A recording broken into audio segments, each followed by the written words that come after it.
ఉన్న పేద బడుగు బలహీన వర్గాల ముఖంలో చిరునవ్వు చూడాలంటే నరేంద్ర మోడీ నాయకత్వం తప్పనిసరి అవసరమని ఒంగోలు బీజేపీ అసెంబ్లీ కన్వీనర్ యోగ యాదవ్ అన్నారు. స్థానిక రామ్నగర్లో బీజేపీ ప్రజాపౌర యాత్ర చివరి రోజు పాల్గొని మాట్లాడారు.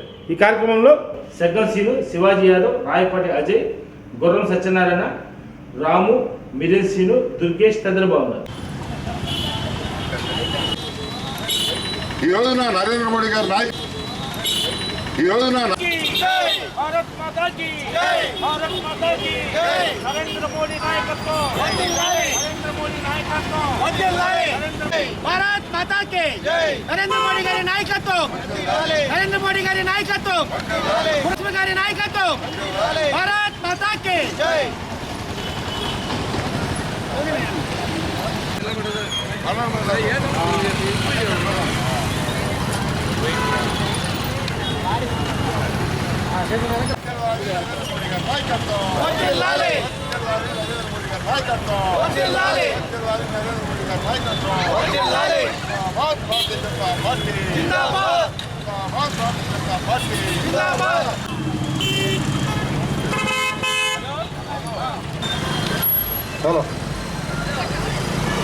జై శ్రీరామ్.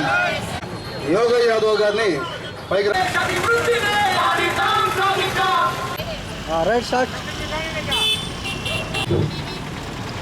అందరికీ నమస్కారం. ముందుగా భారత్ మాతా కీ, భారత్ మాతా కీ, భారత్ మాతా కీ. అందరికీ నమస్కారం. ఈ రోజున ఈ రాష్ట్ర ప్రభుత్వ ప్రజా వ్యతిరేక విధానాలపై భారతీయ జనతా పార్టీ రాష్ట్ర పిలుపు మేరకు ఈ ప్రజాపోరు పేరుతో ప్రతి కోడల్లో కూడా ఈ అరాచక ప్రభుత్వం విధానాలని నిరసిస్తూ, అదేవిధంగా గత 10 సంవత్సరాల్లో నరేంద్ర మోడీ గారి దేశానికి చేసిన అభివృద్ధిని గురించి వివరిస్తూ ఈ ప్రజాపోరు కార్యక్రమం జరుగుతుంది. సోదరులారా, ఈరోజు ఈ రాష్ట్రంలో ఆఫ్ఘనిస్తాన్లో తాలిబాన్ల పరిపాలన కంటే ఘోరంగా ఉందని చెప్పి సందర్భంగా మీకు అందరికీ తెలియజేస్తున్నాను. ఎందువల్లంటే ఈ రోజున ఎన్నికలకు ముందు జగన్మోహన్ రెడ్డి తన సుదీర్ఘ పాదయాత్ర దాదాపు 3648 కిలోమీటర్ పాదయాత్ర చేశాడు. అనేక హామీలు ఇచ్చాడు, ఆచరణ సాధ్యం కానటువంటి హామీలు ఇచ్చాడు. జనం దగ్గరికి పోయాడు, ముద్దులు పెట్టాడు, హక్కులు చేస్తున్నాడు. ఈ విధంగా ప్రజలను మభ్యపెట్టి మోసం చేసి ఆ విధంగా ఓట్లు వేసుకొని గెలిచిన తర్వాత ఈరోజు అతను చేస్తున్నటువంటి అరాజక పరిపాలన ఏ విధంగా ఉందో ఒకసారి ఆలోచించండి. ఈ రాష్ట్రంలో జగన్మోహన్ రెడ్డి అధికారం చేపట్టిన తర్వాత అమరావతిలో ప్రజావేదిక కూల్చివేస్తూ ప్రారంభమైనటువంటి కొంత కాండ ఇంకా కొనసాగుతూనే ఉంది. ఈ యొక్క అరాచక ప్రభుత్వం గద్దె దిగాలంటే ప్రజలు ఇంకా 2 నెలలు కనుక ఓర్చుకుంటే ఈ ప్రభుత్వం ఒకటి వెళ్తాం కూలిపోవటం ఖాయమని చెప్పి సందర్భంగా తెలియజేస్తున్నా. ఎటు చూసినా కానీ అరాచకాలే. ఒక పక్క ఇసుక మాఫియా, మైనింగ్ మాఫియా, అదేవిధంగా మద్యం మాఫియా, భూ కబ్జాలు యథేచ్ఛగా తాగుతూ లక్షల కోట్ల రూపాయలు అవినీతికి పాల్పడినటువంటి ప్రభుత్వాన్ని గద్దె దింపవలసిన అవసరం కూడా ఎంతైనా ఉందని చెప్పి సందర్భంగా తెలియజేప తప్పదు. గతంలో ఆయన అధికారం రాకుండా అనేక హామీలు ఇవ్వడం జరిగింది. ప్రతి సంవత్సరం జాబ్ క్యాలెండర్ ఇస్తానన్నాడు, ఒక్క ఉద్యోగం కూడా ఇవ్వలేదు. టిట్కో ఇల్లు అక్కడే ఉన్నాయి. విదేశీ విద్య అన్నాడు, విదేశీ విద్యను అమలు జరపట్లేదు. ఈ విధంగా కలబోలి మాట చెప్పి ప్రజలను మోసం చేసి ఒక్కసారి అవకాశం ఇవ్వమని చెప్పి అడిగి ప్రజల్ని వంచాడని చెప్పి సందర్భంగా చెప్పక తప్పదు. అదేవిధంగా ఈ రోజున జగన్మోహన్ రెడ్డి ఒకటే చెప్తున్నాడు, నేను బటన్ నొక్కుతున్నాను అన్నాడు. బటన్ నొక్కడానికి నీ దగ్గర డబ్బులు ఎక్కడ వచ్చినాయి? ఎవరి కోసం బటన్ నొక్కుతున్నావు? నరేంద్ర మోడీ గారి దగ్గర పోయి ఆయన కాలు పెట్టుకొని డబ్బులు తెచ్చి వేల కోట్ల రూపాయలను పక్కదో పట్టించేసి అన్ని నిధులను ఈ రోజున ఈ రోజున బీసీలు గుర్తిస్తే 56 కులాలకి ఒక బీసీ కార్పొరేషన్ వేసి వాళ్ళ రాష్ట్రాన్ని కులాల వారికి విభజించి కులానికి ఒక కార్పొరేషన్ ఇచ్చి దానికి ఒక చైర్మన్ పెట్టి కుర్చీ బెంచ్ తప్ప కుర్చీలు టేబుల్ తప్ప ఎలాంటి నిధులు కేటాయించకుండా బీసీలను అవమానించినటువంటి ఏకైక ముఖ్యమంత్రి ఎవరన్నా అంటే ఖచ్చితంగా జగన్మోహన్ రెడ్డి అని చెప్పి చెప్పడం తప్పదు. ఎస్సీ సప్లాన్ నిధులను దారి మళ్లించాడు. ఈ విధంగా కేంద్ర ప్రభుత్వం ఇస్తున్న నిధులన్నింటినీ కూడా దుర్వినియోగం చేసేసి ఈ రోజుకి అరాచక పరిపాలన జరుగుతుంది. అందుకే ప్రజలు ఆలోచించాలా, ఎంత అవినీతి అరాచక అహంకారపూరిత అసమర్థ ప్రభుత్వాన్ని గద్దెదింపేంత వరకు కూడా ఈ ప్రభుత్వాన్ని గద్దెదింపేంత వరకు కూడా ఈ ప్రభుత్వాన్ని అర్థపోతాలతోకి పండుగల ఖాతాలో కలిపేంత వరకు కూడా భారతీయ జనతా పార్టీ ఇద్దరు పోలని చెప్పి కూడా ఈ సందర్భంగా మీకు అందరూ తెలియజేస్తున్నా. అదేవిధంగా మన ఒంగోలు 20 సంవత్సరాల నుండి ఎమ్మెల్యేగా ఉండి సాక్షాత్ ఇద్దరు ముఖ్యమంత్రులు బంధువై ఉండి ఈ ఒంగోలు నగర అభివృద్ధి కానీ ఒంగోలు అసెంబ్లీ అభివృద్ధి కానీ ప్రకాశం జిల్లా అభివృద్ధి కానీ ఏనాడైనా పట్టించుకున్నాడా ఒకసారి ఆలోచించండి.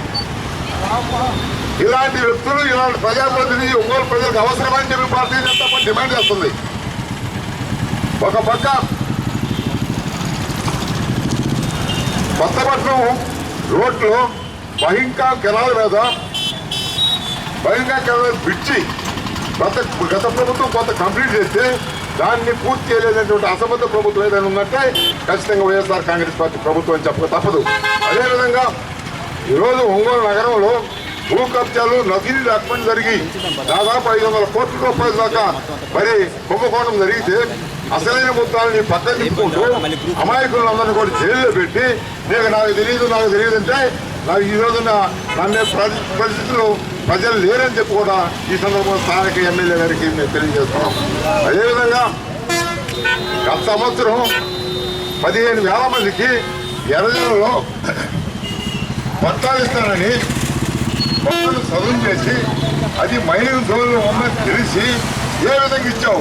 ఈరోజు 50 కోట్లను ఖర్చు పెట్టి అక్కడ ఖర్చు చేసిన దానికి ఎవరు కట్టాలా? ఈ యొక్క నష్టాన్ని ఎవరు భరించాలా? మళ్ళా నిలగకమన్నా మళ్ళా కొన్ని 100 ఎకరాలు కొని 100 కోట్ల రూపాయలు ఖర్చు చేసి కొత్తగా పట్టాలు ఇచ్చానన్నావు. ఒకటే చెప్తున్నా, ఈ ప్రభుత్వానికి ఇచ్చిన పట్టాలన్నీ కూడా దొంగ పట్టాలే, ప్రజలు నమ్మొద్దు.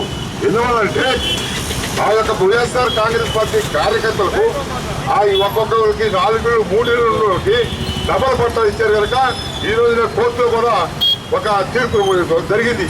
అందువల్ల ఖచ్చితంగా అవి దొంగ పట్టాలు కేవలం రేపు రాబోయే ఎన్నికల్లో ఓట్లు తోడుకోవడానికే ఈ ప్రభుత్వం ఈ విధంగా చేస్తుంది కనుక ప్రజలు నమ్మొద్దు.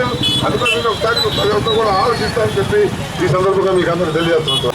ఈ దేశంలో ఉన్న పేద బడుగు బలహీన వర్గాల ప్రజల యొక్క ముఖాలు చిరునవ్వుతో చిందించాలంటే ఈ దేశానికి నరేంద్ర మోడీ గారి నాయకత్వం కావాలని చెప్పి ప్రజలు 1000 రోజులు ఎదురు చూస్తారని చెప్పి సందర్భంగా తెలియజేస్తున్నారా. అంతేకాకుండా ఈ రోజున 10 సంవత్సరాల నుండి నరేంద్ర మోడీ గారి నాయకత్వంలో ఈ దేశం ఎంత అభివృద్ధి చెందడమే కాకుండా ప్రపంచ దేశాలలో మంచి గుర్తింపు చేసుకొని ప్రపంచ దేశాలన్నీ భారత్ అయిపోతున్నాయి. ఒకసారి ఆలోచించండి, 2014 నరేంద్ర మోడీ దేశానికి ప్రధానమంత్రి కాకముందు ఎటు చూసినా కుంభకోణాలే. ఆ 10 సంవత్సరాలు యూపీఏ ప్రభుత్వం ఒక చీకటి దశాబ్ది. ఆ టైంలో ఎటు చూసినా కుంభకోణాల మయమే. 17 లక్షల కుంభకోణాలు జరిగింది ఆ సమయంలో.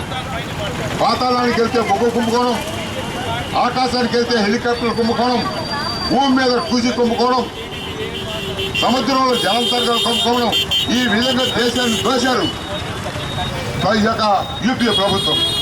చివరకు పంచభూతాలైనటువంటి గాలి, నేల, నీరు, నిప్పు, ఆకాశానికి కూడా మినహాయింపు లేదంటూ ఎడాబడా దోసి ఈరోజు కాంగ్రెస్ పార్టీ పరిస్థితి ఈ దేశంలో ఏ విధంగా ఉందో మీరు ఒక్కసారి ఆలోచించండి.